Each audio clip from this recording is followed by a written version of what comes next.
Burns have the potential to affect the skin, muscles, nerves, bones, and blood vessels. They can also injure organs such as the eyes and respiratory system beyond repair.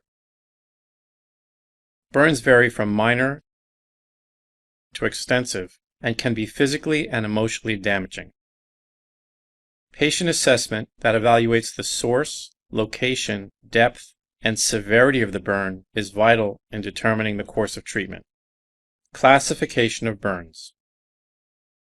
Superficial burns involve the top layer of skin, the epidermis.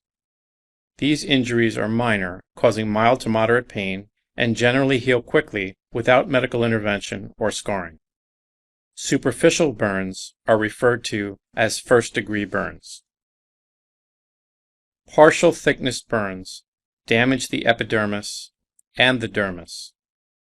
These burns are painful and cause blisters that often persist for up to 48 hours.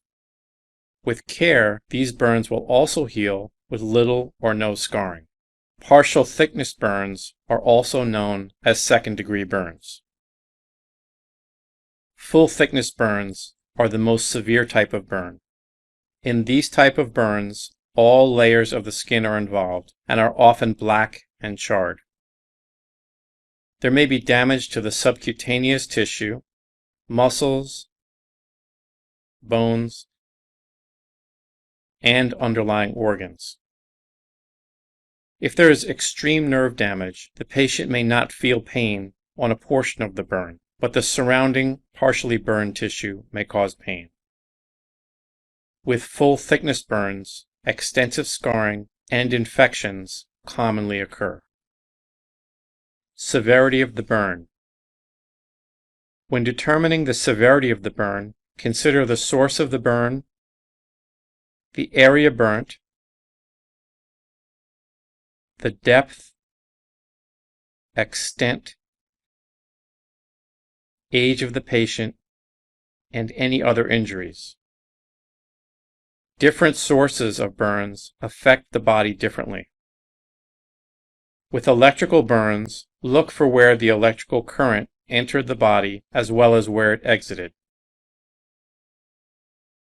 As the current travels through the body, internal damage may have occurred. With chemical burns, if the chemical has not been removed, it will continue to burn the skin further. Pay special attention to the area of the burn. Burns to the face and neck are of great concern as they may compromise the airway. Burns may constrict tissue and cause surrounding tissue to release fluids that lead to swelling. This can lead to blood flow restriction and complications such as upper airway obstruction and other complications. Also, be aware that elderly and young patients are at a greater risk for infections and death from burn injuries. Estimating the extent of the burn area. There are two methods to estimate the extent of tissue burned. The first method is the rule of nines. Each part of the adult body is considered 9%, the head and neck, each upper extremity, the chest, abdomen, upper back, lower back, and buttocks, the front of each lower extremity, and the back of each lower extremity. All of these sections account for 99%, and the genitalia make up the remainder 1%. Pediatric calculations differ based on relative body proportions. The head and neck account for 18%. Each upper extremity is 9%. The chest and abdomen is 18%. The entire back is 18%. Each lower extremity is 14%, and the genitalia is 1%. The second method to calculate the area burnt is the palm method. Measure the extent of burn using the patient's own palm as a guide. The palm equates to 1% of body area. This method works on adults, children, and infants. Classification of burns by severity. Burns should be classified by their severity in order to provide appropriate treatment. Minor burns include superficial burns of 50% of the body surface area or less, partial thickness burns of less than 15% of the body, full thickness burns less than 2% of the body, excluding the face, hands, feet, genitalia, and respiratory tract. Moderate burns.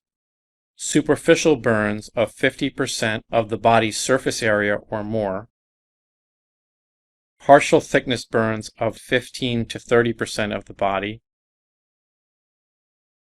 Full thickness burns of 2 to 10% of the body's surface area, excluding the face, hands, feet, genitalia, and respiratory tract.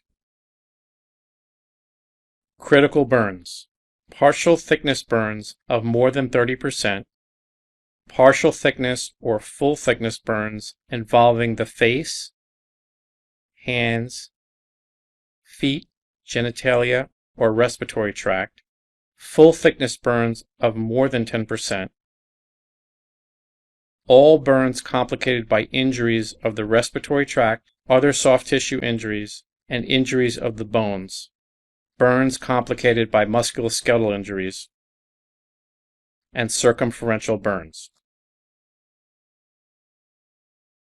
Burns in infants and children under 5 are classified differently due to the increased body surface area in relation to the total body size. Partial thickness burns of less than 10% of the body surface area are classified as minor burns. Moderate burns are partial thickness burns of 10 to 20% of the body surface. Critical burns are full thickness burns or partial thickness burns encompassing more than 20% of the body surface. For geriatric patients older than 55, burns classified as moderate should be considered critical. Note, the burn classification is according to the Brady Emergency Care 12th edition. Treatment and patient care.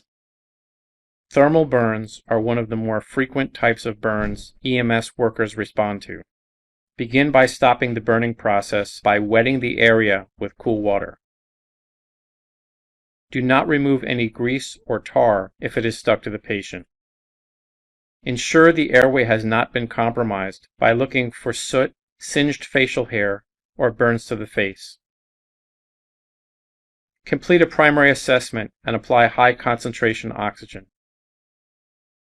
Evaluate the amount of area burned.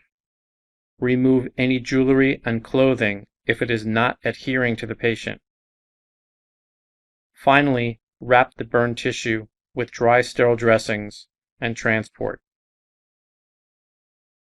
Chemical burns must be treated immediately to reduce the amount of injury. If the chemical is a dry powder, first dust off as much of the powder as possible. Next, for both liquid and dry chemical burns, flush the burn with copious amounts of water for at least 20 minutes.